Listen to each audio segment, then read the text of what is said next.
बच्चों, factorisation topic बहुत essential topic है, इम्पोर्टेंट टॉपिक है। क्लास 8 से स्टार्ट हो जाता है, 9, 10 और इन फ्यूचर क्लासेस में भी इसका भी इन बिटवीन चैप्टर्स यूज होता है।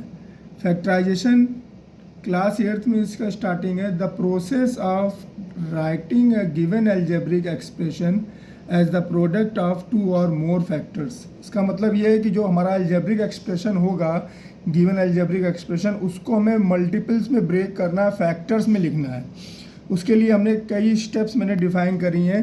सबसे पहली स्टेप्स आ जाती है, second steps, third steps, fourth steps और फिफ्थ स्टेप्स भी है। तो मैं अभी केवल आपको 4 स्टेप समझाने जा रहा हूँ। पहली स्टेप्स है टेकन कॉमन फ्रॉम होल।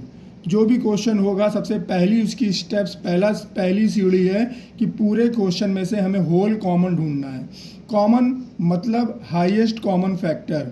जैसे कि मैंने एग्जांपल लिया है question 12x³ y⁴ plus x 16x² y⁴ 5 minus 4x⁴ 5 y²।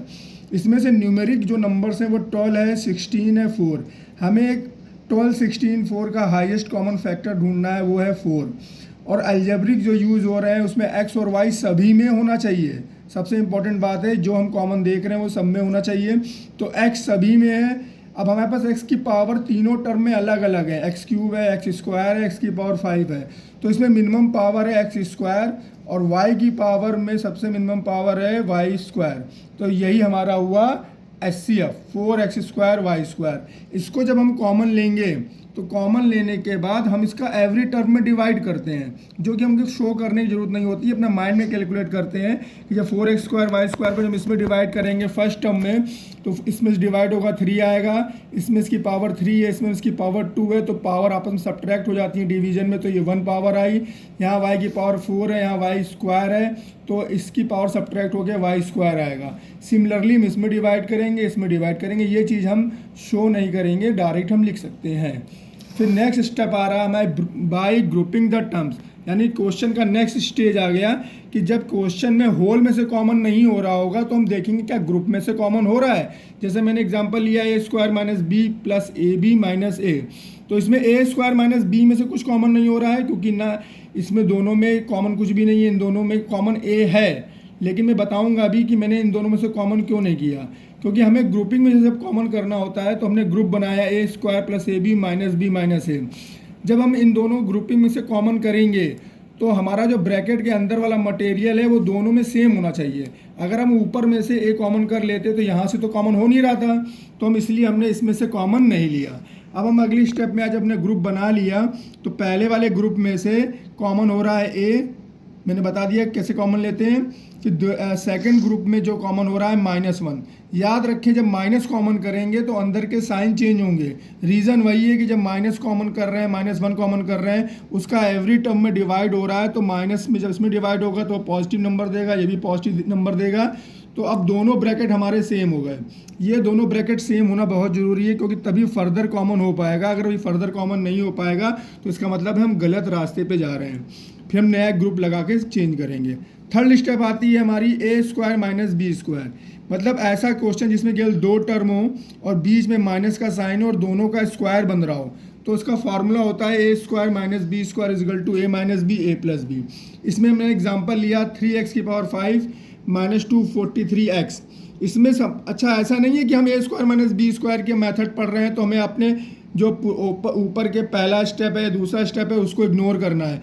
हो सकता है वो भी क्वेश्चन में यूज हो जाए, जैसे कि मैंने इस एग्जांपल में दिखाया कि इस पूरे क्वेश्चन में 3x कॉमन भी हो रहा था। मैंने 3x कॉमन लिया सबसे पहले, फिर उसका एवरी टर्म में डिवाइड किया, तो क्या बना x⁴ माइनस 81। अब इसके बाद इसमें x⁴ माइनस 81 में a² माइनस b² वाली प्रॉपर्टी अप्लाई हो सकती है। इसके लिए हमें इसका होल स्क्वायर बनना चाहिए। तो x⁴ किसका स्क्वायर है, वो x² का स्क्वायर है, और 81 किसका स्क्वायर है, 9 का स्क्वायर। इसमें अब हम फार्मूला अप्लाई करेंगे तो ब्रैकेट के अंदर वाली वैल्यूज़ को ऐड और सब्ट्रैक्ट करके लिखेंगे। फैक्टराइजेशन का मतलब ये होता है कि उसको तब तक तोड़ो तब तक उसके अंदर जान है। तो अभी भी इसमें x² माइनस 9 के अंदर जान है, इसमें तो इसमें प्रॉपर्टी अप्लाई हो सकती है। तो ये भी होल स्क्वायर बन जाएगा और 9 भी 3 का होल स्क्वायर बन जाएगा। इसके बाद ये x + 3 x minus 3 property apply हो गई a plus B A minus B वाली। अब हमारा ये फैक्टराइजेशन कंप्लीट हो गया। इसके बाद हमारी चौथी स्टेप है कि क्वाड्रेटिक पॉलिनोमियल हो। क्वाड्रेटिक ये भी था लेकिन इसमें केवल एक्स स्क्वायर बन रहा था। यहाँ पर क्या है, 3 टर्म है, यानी a x square plus b x plus c के फॉर्म में कोई क्वाड्रेटिक पॉलिनोमियल होगी। तो मैंने एक अच्छा क्वेश्चन लिया है कि इसमें हमारा जो एक्स स्क्वायर है वो निगेटिव है, तो हमारी प्रायोरिटी ये होनी चाहिए कि एक्स स्क्वायर निगेटिव ना हो, पॉजिटिव होना चाहिए, ताकि हमारा फैक्ट मिस्टेक मिनिमाइज हो जाए। तो मैंने इसमें से माइनस कॉमन किया सबसे पहले, इसलिए ताकि हमारा ये एक्स स्क्वायर जो निगेटिव है वो पॉजिटिव हो जाए। अब इसके बाद क्या करेंगे, हमें एक्स स्क्वायर का कोफिशिएंट देखना है, वो क्या है 5, और जिसमें एक्स नहीं है कांस्टेंट टर्म वो है 28। इन दोनों को अलग पकड़ के इनको फोड़ देना है। फोड़ दिया, 5 को ब्रेक कर दिया, 28 को ब्रेक कर दिया, 2 इंटू 2 इंटू 7। अब हमें इन नंबर्स की मदद से 2 ग्रुप बनाने हैं। 2 ग्रुप ऐसे बनाने हैं कि जो बीच वाला है ये आए, इसे कहते हैं स्प्लिटिंग मेथड। इन दोनों नंबर्स की मदद से, हेल्प से हमें बीच वाला लाना है, और इस साइन को ध्यान में रखना है। ये साइन किस चीज़ का है, माइनस का, यानी इनसे पेयरिंग बना के हमें ऐसा पेयर बनाना है, ग्रुप बनाना है जिनके ग्रुप का डिफरेंस बीच वाला टर्म है, इसे कहते हैं स्प्लिटिंग मेथड। तो 35 हो गया, -4 हो गया, इन दोनों का डिफरेंस क्या आएगा 31। अब हम इस 31 को ब्रेक कर देंगे, और याद रखना ब्रैकेट लगा के ही हमेशा ब्रेक करना, क्योंकि अगर बाहर माइनस है तो हमारा साइन एडजस्टमेंट में कोई प्रॉब्लम ना हो। तो 31 को ब्रेक किया, 35x माइनस 4x। अब ब्रैकेट ओपन हो गया, क्योंकि बाहर माइनस नहीं था तो अंदर के साइन चेंज नहीं होंगे। और हमेशा कोशिश ये करेंगे कि पहले बड़ी वैल्यू लिखें, बाद में छोटी वैल्यू लिखें, ताकि हमारे एग्जाम में मिस्टेक ना हो। अब इसके बाद इसमें देखिए जो हमने ऊपर पढ़ा था बाय ग्रुपिंग। तो अब यहाँ पर ग्रुपिंग वही वाला कॉन्सेप्ट अप्लाई हो रहा है कि यहाँ पर इन दोनों में ग्रुपिंग बन गई, 5x कॉमन हुआ, x प्लस 7। अब हमारा क्वेश्चन प्रीवियस सेकंड उसमें सेकंड वाले में कन्वर्ट हो गया। अब हम इसमें आएंगे तो इसमें से -4 कॉमन किया, हमारा क्वेश्चन सही जा रहा है। इसकी मतलब सामने शो इसलिए होगा कि ये x प्लस 7 दोनों में ही कॉमन दिख रहा है। अब x प्लस 7 फिर फर्दर कॉमन कर लेंगे तो बचेगा 5x माइनस 4।